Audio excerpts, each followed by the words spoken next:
pues a través de círculos de juego, cuáles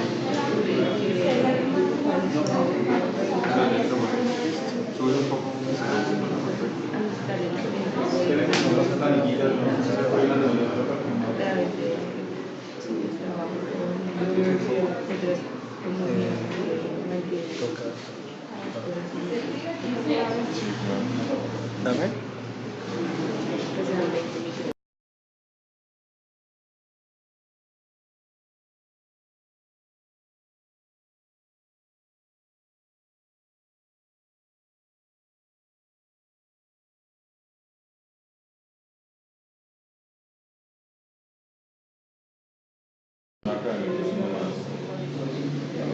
Ya, aló, aló.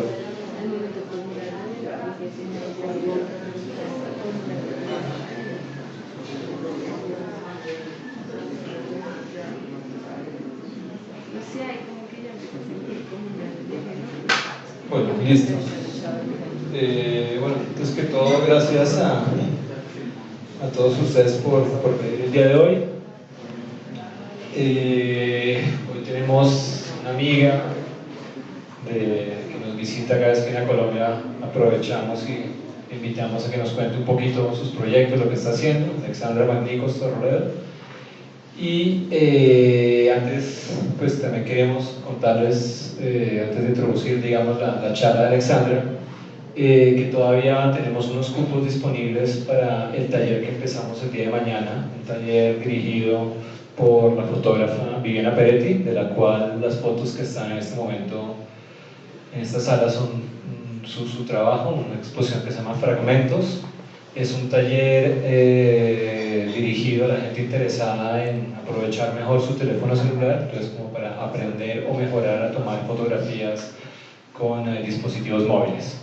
Es un taller de 3 días, empezamos el día de mañana por la tarde a las 6, el día sábado es todo un día se va a trabajar acá en Ojo Rojo y también van a hacer un trabajo de campo durante las horas de la mañana, y el taller se va a concluir el próximo viernes de 6 a 9 de la noche. Pues todavía tenemos unos cupitos disponibles, a quien le interesa por favor nos escriba ojorojofábricavisual@gmail para tener la información. Pues como ya estamos sobre la hora, entonces también pueden venir directamente aquí el día de mañana a partir de las 5:30 y hacer la inscripción aquí directamente en Ojo Rojo. ¿Listo? Bueno, también aquí tenemos la exposición de Viviana Peretti, va a estar también por el próximo mes, el mes de junio y parte del mes de julio, y está abierto acá a Ojo Rojo desde que nos acompañan a nosotros el Café Unión, entonces el espacio está abierto de 9 de la mañana a 6, 7 de la tarde también, entonces la pueden visitar. También aprovecho para invitarlos el próximo día miércoles, no va a ser jueves, va a ser miércoles. Vamos a tener aquí un fotógrafo argentino, se llama Nicolás Janowski, el cual nos contará un poquito su trabajo y sus proyectos, etcétera, etcétera. Ellos también, aprovecho también, él también estará dictando un taller, no con nosotros, pero con unos amigos que nos ayudan siempre, que son los amigos que tienen Croma Taller.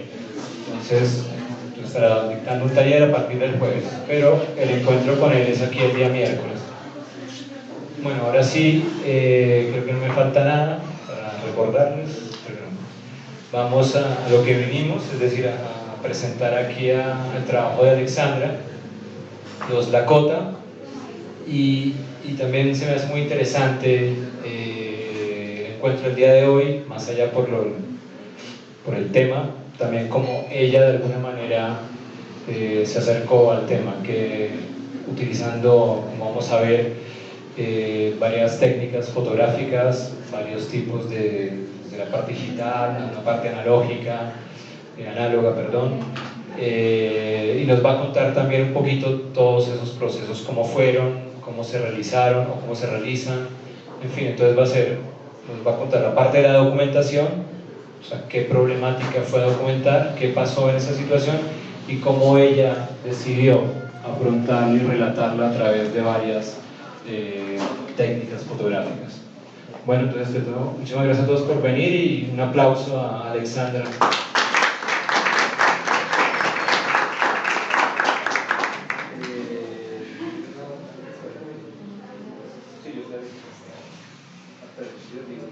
Me preguntaba Alexandra justamente, como muchos de ustedes saben, este lugar, una pequeña parte, se financia también gracias a la venta de la cerveza. Entonces vamos a hacer con ella, vamos a dividir la charla en dos partes para que ustedes tengan tiempo de levantarse sus asientos, ir por su cerveza y volverse a sentar. Vamos a tratar que esa pausa sea lo más breve posible, porque muchas veces se ha alargado demasiado. Entonces vamos a hacer como 5 minutos de break y luego vamos a retomar la charla. Entonces será como media hora, 35 minutos, hacemos la pausa y luego seguimos, ¿ok? Dale. Bueno, gracias por venir hoy. Este trabajo lo realicé entre 2016 y 2017.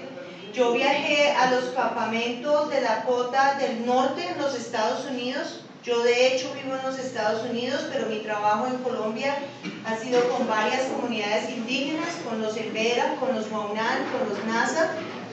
Entonces fue muy importante hacer este trabajo y entender la parte cultural de cómo son las diferencias de las comunidades indígenas en los Estados Unidos versus las comunidades indígenas en Colombia. Entonces quiero contarles que viajé con mi cámara digital. En ese tiempo no hacía video, pero hoy en día hago video, y también viajé con esta cámara. Con esta cámara de 4x5, es una cámara de placa, como ven aquí ustedes, que tiene un negativo de 4x5, ¿no? Entonces ya luego les hablaré un poquito más de esto y por qué estoy haciendo este trabajo y la importancia de usar esta cámara. Entonces mis primeras imágenes son todas imágenes digitales. Y escojo esta imagen para introducir este tema porque nos cuenta simplemente la leyenda de los indígenas Lakotas, Dakotas, conocidos como los Sioux. Nos cuenta que una serpiente negra saldrá, o salió ya de hecho, de la tierra y destruirá el primer principio cultural de los Lakotas, que es el agua, pero que un arco iris de guerreros vendrían a defender y a luchar por el agua. Entonces por eso es la representación muy mexicana. Por supuesto, esto fue hecho por los mexicanos, indígenas mexicanos, que viajaron a los campamentos y donaron esta valla. Entonces empiezo con esto porque esa es la leyenda que ya se cumplió, ¿no? La leyenda del agua y cómo el agua sería contaminada.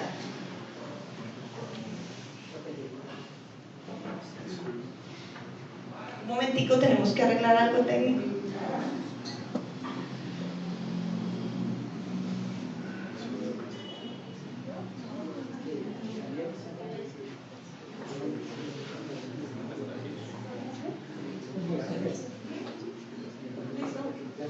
¿Listo? Muy bien, ahora no solamente en mi trabajo fotográfico y de video yo incorporo las imágenes, sino algo que me parece muy importante y que lo he venido haciendo por 7 años, es que cada vez que estoy con una comunidad indígena, por supuesto no puedo aprender todo el lenguaje, pero palabras básicas que se vuelven importantes, y siempre uso traductores que están usando el lenguaje. Lo que vemos aquí es la traducción de protectores del agua en el lenguaje Lakota.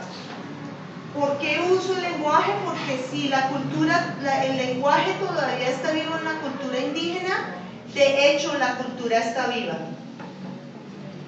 Entonces no se les olvide que la leyenda habla del arco iris de guerreros, que ellos mismos se autodominan los protectores del agua.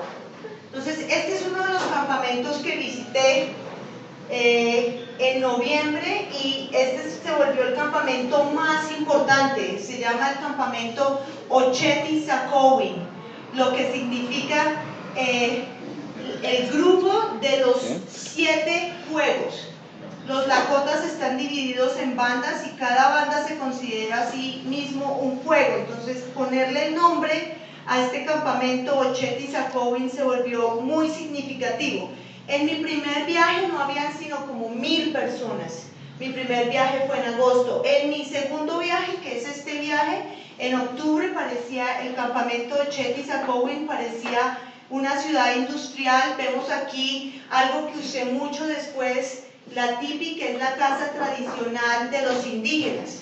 También tenemos que recordar que los indígenas estadounidenses no viven como los indígenas tradicionalmente lo hacen en Colombia. Ellos han sufrido un proceso muy grande de asimilación que les impide usar y vivir todavía en la casa tradicional de las tipis. Pero aparte de esto, este campamento está al lado del río Missouri, que es lo que vemos atrás, ¿no? Esta foto fue tomada como a las 5:30 de la mañana, en el que el vaho del río está subiendo. Entonces yo pude coger ese su amarillo que vemos y el que representa el río. Ahora, ¿por quién estaban luchando los Lakotas? Los Lakotas estaban luchando y todavía están luchando por defender al río Missouri. El río Missouri es uno de los ríos más importantes en los Estados Unidos. 18 millones de habitantes consumen el agua del río Missouri. Y algo muy importante en la cultura lakota es que la mujer es la que va al frente, la mujer es la que estaba yendo a luchar, la mujer está tan empoderada dentro de la cultura. Yo estoy dentro del campamento, sabemos todos que es invierno por la ropa que ellas llevan, y ellas van en protesta a hacer una bendición al río y llevan los elementos sagrados de la cultura: el tabaco, el agua, el tambor, el oso, la pluma y el agua. Todos los símbolos que representan para ello lo sagrado. Y vemos que no solamente son mujeres lakota, mujeres que vinieron desde México, de Argentina, de otras partes del mundo para apoyar esto que se volvió el movimiento indígena más importante del siglo. Y claro, en todos lados estaba esta señal, ¿no? El agua es vida. Entonces había tantas vallas que siempre quise coger alguna de esas vallas. Vamos a pensar qué está pasando aquí. Ellos están defendiendo la construcción del oleoducto de petróleo más grande que se ha construido en los Estados Unidos, ¿no? Y vemos la ruta que hay. En realidad, si el oleoducto no hubiera pasado por la reservación indígena que está aquí, la reservación indígena, entonces no hubiera habido esta protesta. Pero como el oleoducto estaba atravesando una parte de la reservación, los indígenas tuvieron que unirse para luchar. Ahora, en este mapa, escogí este mapa porque hay muchos elementos importantes. Todo lo que vemos en amarillo son oleoductos, ya sea de petróleo o de gas. Entonces podemos ver que todo el país está lleno de oleoductos. Y también vemos aquí que estas manchitas cafés son las reservaciones indígenas que existen hoy en día en los Estados Unidos. Hoy en día en Colombia hay más de 89 comunidades indígenas, hay más de 100 reservaciones indígenas, y si contamos las reservaciones indígenas que hay en los Estados Unidos, nos quedamos abismados. El mapa nos muestra que hay muy pocos.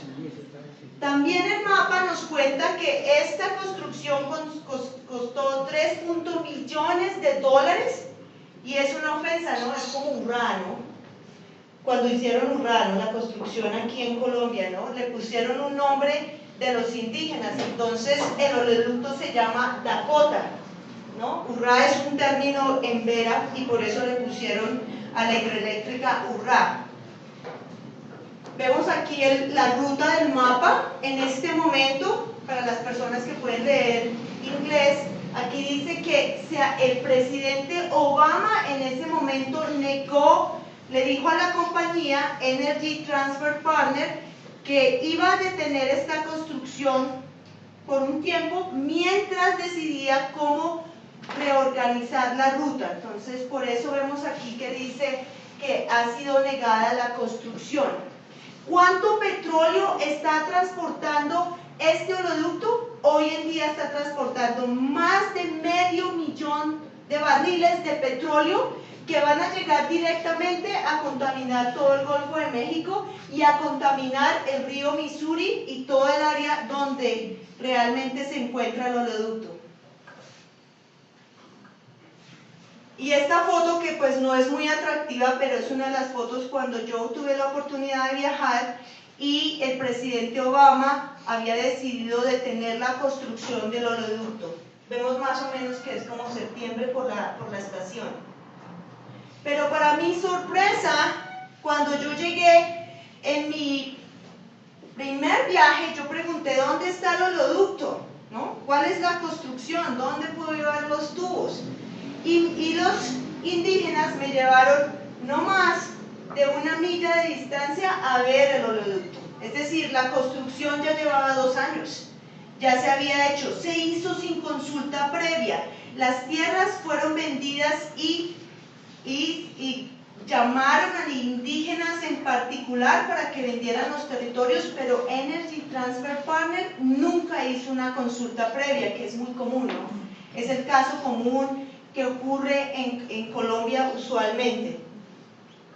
Ahora, para la gente que pudo ver muchas veces en las noticias, el hashtag más común en Facebook y en todos los medios era No Dapal, lo que significa No Dakota Access Pipeline, es decir, no al oleoducto Dakota. Entonces era lo que los indígenas llevaban consigo era Mini Huichoni, que vamos a ver eso dentro de poco, que quiere decir el agua es vida, y esta parte que decía No Dapal. Y aunque pues no es muy interesante la foto sí representa mucho porque nos está diciendo que en los campamentos los indígenas decían somos uno, somos pacíficos y somos los protectores del agua. Y también nos está hablando la foto de los símbolos de la cultura que ellos tienen, ¿no? El búfalo, que fue exterminado prácticamente en el siglo XIX, el agua, que es el principio de vida por el cual han estado luchando y por el cual todavía siguen luchando, y el cóndor.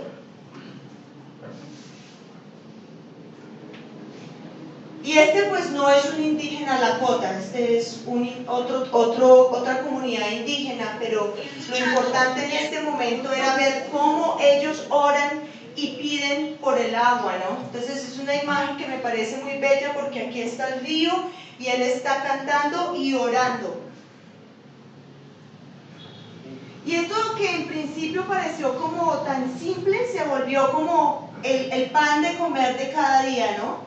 Las protestas de los indígenas y en general las protestas en los Estados Unidos son algo diferente a las protestas en Colombia. Entonces todos salimos de los campamentos en carro, anduvimos unas distancias de no más de 2 millas cuando de repente aparecieron los sheriff. Tenemos que recordar que en esta lucha 850 personas fueron arrestadas, 850 personas fueron procesadas. Entonces, en esta imagen, yo simplemente me bajo del carro porque de repente nos sale todo el sheriff.